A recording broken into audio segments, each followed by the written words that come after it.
হ্যাঁ, ঠিক আছে। তাহলে আমরা ছিলাম এখানে। হ্যাঁ, টোটাল দিলে তখন কি করবে? কম্পিউটার মেমোরির মধ্যে টোটাল নামে একটা জায়গা নিল। তখন আপনাদের বুঝতে সুবিধা হইতো। তখন ব্যালেন্স থাকতো 100, টোটাল নামে একটা জায়গা নিত এরকম। তখন কি হবে? ব্যালেন্সের মধ্যে 100 আছে, ব্যালেন্সের কাছে গেল, ব্যালেন্সে 100 আছে, 100 বসে দিল, ইনকামের কাছে গেল, ইনকামে 50, 50 বসে 100 টোটালের মধ্যে রাখলাম। আপডেট হয়ে 150 হবে। তার প্রিন্ট টোটাল দিলে তখন দেখাবে ওটার মধ্যে যেটা আছে। ঠিক আছে? এভাবে করা যায়। কিন্তু এই কোশ্চেনটা এটা একটা question আছে আপনাদের এখানে রিঅ্যাসাইনমেন্ট পাইথনে চ্যাপ্টার কোন একটা চ্যাপ্টারে আমি এখন দেখাই ওটা একটু ওপেন করি। একটা জায়গা আছে কোশ্চেনটা। হ্যাঁ, এই তো ভেরিয়েবল মান পুনর্নির্ধারণ বলতে কি বোঝায়? এই কোশ্চেনটা সংক্ষিপ্ত প্রশ্নের মধ্যে আছে। 1 নাম্বারটা সংক্ষিপ্ত প্রশ্নের মধ্যে আছে।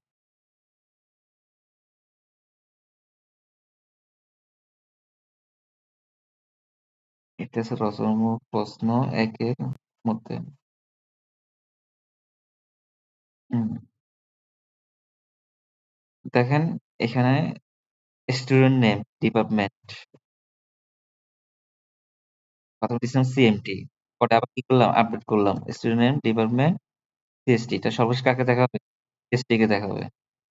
বিষয়টা এখানে এই কথাটাই বলা হয়েছে যে পাইথনে কোনো ভেরিয়েবলের মধ্যে একাধিক বা নতুন নতুন ভ্যালু স্টোর করাকে ভেরিয়েবল মান একাধিকবার নতুন নতুন ভ্যালু কোনো ভেরিয়েবলের মধ্যে প্রথমে স্টুডেন্ট ডিপার্টমেন্টে সিএমটি দিচ্ছি, পরে আবার আপডেট করলাম, একাধিকবার ভ্যালু দিচ্ছি, আবার সিএসটি দিলাম।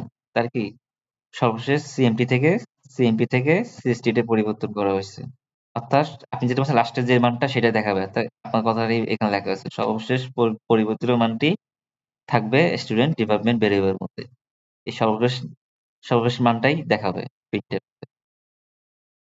ঠিক আছে? এই কথাগুলো একটু রিডিং করবেন। আমি লেখার সময় সেই হিসাব করে লিখছি। তাহলে এটার মধ্যে দেখেন তাহলে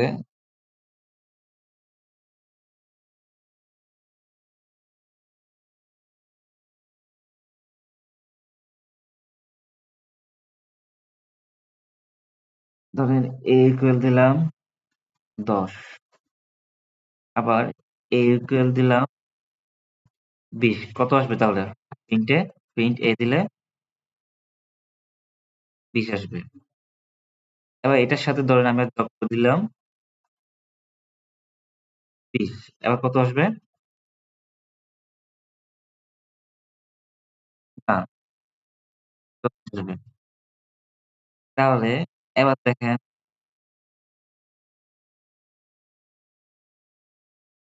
ধরেন এই 20 কে আমি এখানে সরাসরি না লিখে 20 কে রাখলাম আমি b তে, b ইকুয়াল 20।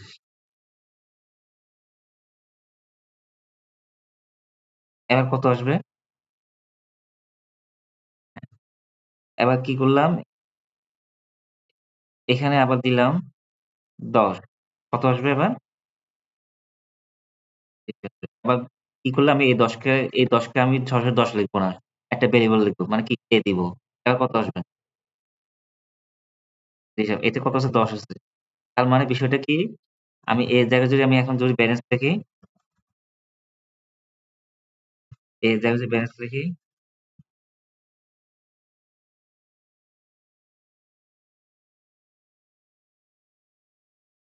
কত আসবে ব্যালেন্সে?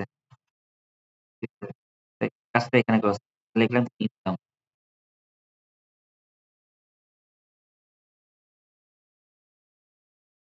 এবার যদি ব্যালেন্স দেন তার ব্যালেন্সটা আপডেট হবে। এটাকে বলা হয় রিঅ্যাসাইনমেন্ট, মানে কি পুনর্নির্ধারণ। ভেরিয়েবল নামটাকে আবার পুনর্নির্ধারণ করছি। কি পুনর্নির্ধারণ করছি? ভেরিয়েবল ভ্যালুটাকে পুনর্নির্ধারণ করছি। পুনর্নির্ধারণ মানে কি? কাকে পুনর্নির্ধারণ করছি? ভ্যালুকে পুনর্নির্ধারণ করছি।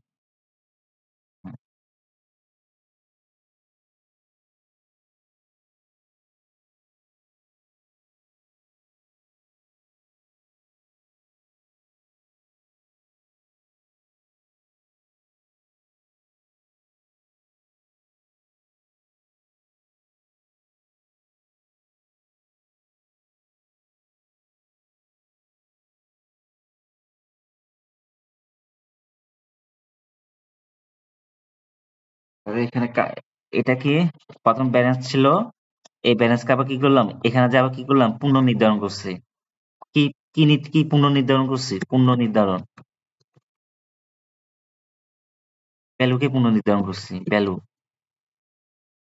আগে 10 ছিল, এই 10 কে নতুন একটা ভ্যালু দিছি। কিভাবে নতুন ভ্যালু দিছে, আগে ছিল 10, এবার ইনকাম আসলো 20, আপডেট হলো 30, প্রিন্ট করলে কত আসবে, 30 আসবে।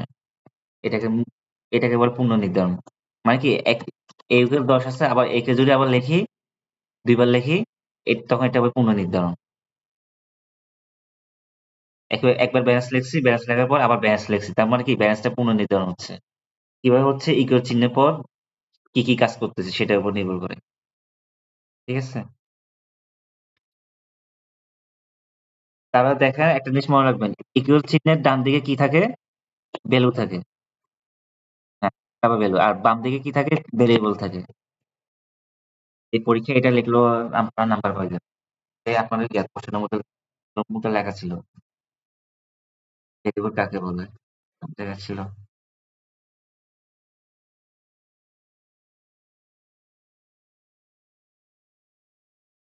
দেখছিলাম কোথায় জানো, যাই হোক, পরে দেখিনি। ইকুয়াল চিহ্নের বাম দিকে ভেরিয়েবল, ডান দিকে ভ্যালু থাকে। ঠিক আছে, একটু রিডিং পড়বেন, রিডিং পড়লে আপনার গেল। তার আজকে তাহলে ভেরিয়েবল মান নির্ধারণ, ইনপুটটা তার আজকে আমি দেখালাম না, ঠিক আছে, কালকে দেখাবো। আজকে তাহলে এগুলো একটু বুঝেন, জাস্ট নিজেরাই এই কাজগুলো করার চেষ্টা করবেন। একটা ডিপার্টমেন্টে স্টুডেন্টের কি কি বৈশিষ্ট্য থাকে, স্টুডেন্টের কি কি বৈশিষ্ট্য থাকে বুঝতে পারবেন। স্টুডেন্টের নাম থাকে, রোল থাকে, subject থাকে, তারপর তার ধরেন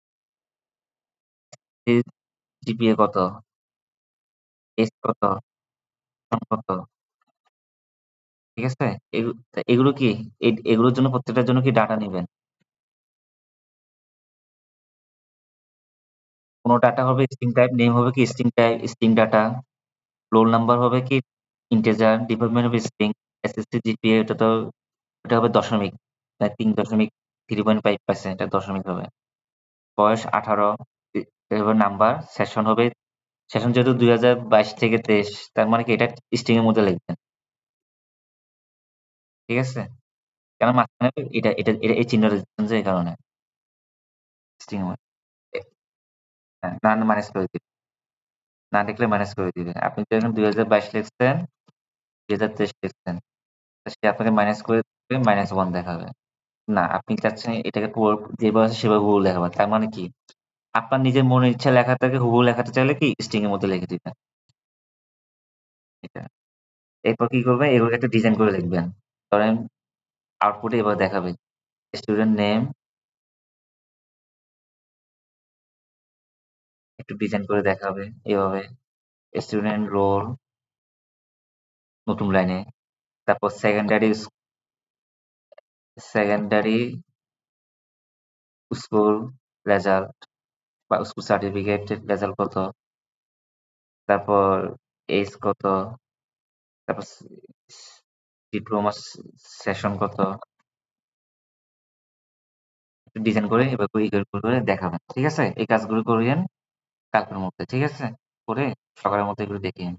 আর ভেরিয়েবলের নিয়ম কানুন, ভেরিয়েবল নিয়ম,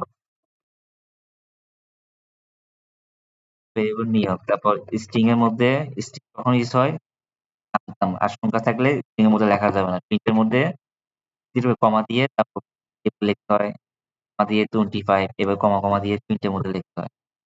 এই জিনিসগুলো তো দেখ, ভেরিয়েবল নামকরণ নিয়ম। আর আরেকটা কিছু ভেরিয়েবল পুনর্নির্ধারণ, মানে এপ্রিল 10 দিচ্ছেন, আবার এপ্রিল 20 দিচ্ছেন, কি হচ্ছে সেটা পুনর্নির্ধারণ। এই কাজগুলো দেখ। ঠিক আছে তাহলে, আজকে তাহলে